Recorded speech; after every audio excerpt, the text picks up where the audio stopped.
Meghalaya honeymoon కేసులో భర్తను హత్య చేసినట్లు ఆరోపణలు ఎదుర్కొంటున్న సోనం విషయంలో పలు సంచలన విషయాలు వెలుగులోకి వస్తున్నాయి. భర్త రాజా రఘువంశీ హత్య కేసులో ప్రధాన నిందితురాలిగా అరెస్టైన సోనం తన భర్తను హత్య చేసేందుకు 4 కిరాయి హంతకులను నియమించినట్లు పోలీసు విచారణలో తేలింది. ఈ హత్య కోసం ఆమె మొదట 4 లక్షలు ఆఫర్ చేసి తర్వాత దాన్ని 20 లక్షలకు పెంచినట్లు తెలుస్తోంది. హత్య అనంతరం రాజా మృతదేహాన్ని లోయలోకి నెట్టడంలో సోనం కూడా సహాయం చేసినట్లు పోలీసులు ఆరోపిస్తున్నారు.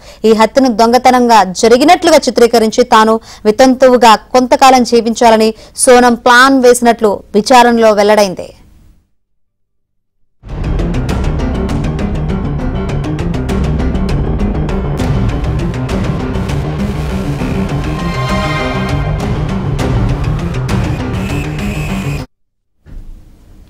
పక్కా ప్లాన్ తో భర్త రాజా రఘువంశీని చంపించిన భార్య సోనం హత్య తర్వాత ఇండోర్ కు వచ్చి తన ప్రియుడిని కలిసినట్లు మధ్యప్రదేశ్ పోలీసులు వెల్లడించారు. వీరిద్దరూ ఓ గదిలో ఉన్నారని అక్కడే పారిపోయేందుకు ప్లాన్ వేసినట్లు తెలిపారు. కాగా రాజు కుష్వాహాతో సోనంకు సంబంధం గురించి ఆమె ఇంట్లో వాళ్లకు ముందే తెలుసునన్న వాదనలు కూడా వినిపిస్తున్నాయి. రాజ్తో ప్రేమ గురించి తల్లికి చెప్పిన సోనం రఘువంశీని పెళ్లి చేసుకోనని చెప్పిందని, కానీ తల్లి అందుకు అంగీకరించలేదని తెలుస్తోంది.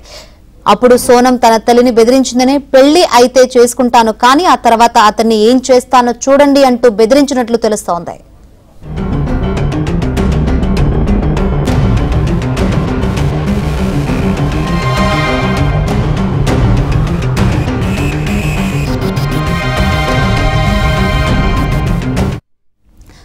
కాగా రాజా రఘువంశీతో పెళ్లి నచ్చని సోనం పెళ్లైన 4 రోజులకే పుట్టింటికి వెళ్లి అక్కడ రాజు కుష్వాహాతో మాట్లాడినట్లు కూడా పోలీసు విచారణలో తేలింది. ఆ తర్వాత వీరిద్దరూ రఘువంశీ హత్యకు కుట్ర చేసినట్లు గుర్తించారు.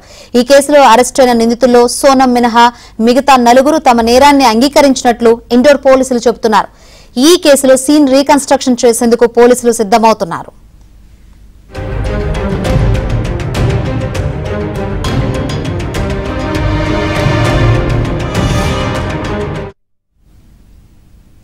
దేశవ్యాప్తంగా సంచలనం సృష్టించిన మేఘాలయ హనీమూన్ హత్య కేసులో నిందితురాలు సోనం రఘువంశీ తన నేరాన్ని అంగీకరించినట్లు తెలుస్తోంది. తన భర్త రాజా రఘువంశీ హత్యలో తన ప్రమేయం ఉందని పోలీసుల విచారణలో చెప్పినట్లు సమాచారం. ఈ కేసులో సోనంతో పాటు ఇతర నిందితులను షిల్లాంగ్ తీసుకొచ్చారు. అక్కడ సిట్ బృందం వీరిని కేసు గురించి ప్రశ్నించింది. ఆ సమయంలో సోనం తన నేరాన్ని అంగీకరించినట్లు సమాచారం. దీంతో ఆమె వాంగ్మూలాన్ని మేజిస్ట్రేట్ ఎదుట రికార్డు చేసేందుకు అధికారులు సిద్ధమయ్యారు. దాన్ని వీడియో టేప్ చేయాలని పోలీసులు భావిస్తున్నారు. ఈ కేసు దర్యాప్తునకు ఆమె వాంగ్మూలం కీలకంగా మారనుంది. నిందితులను కోర్టులో హాజరుపరచనున్నారు.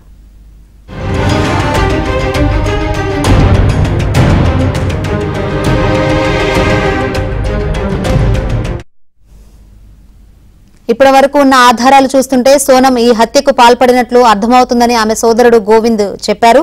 ఈ కేసులో ఉన్న నిందితులందరూ రాజు కుష్వాహాకు తెలిసిన వాళ్లేనని చెప్పారు. ఈ వార్త తెలిసిన తర్వాత తాము సోనంతో సంబంధాలు తెంచుకున్నామన్నారు. రాజా రఘువంశీ కుటుంబానికి కూడా క్షమాపణలు చెప్పారు. ఈ కేసులో సోనం దోషిగా తేలితే ఉరి తీయాలని గోవింద్ డిమాండ్ చేశారు.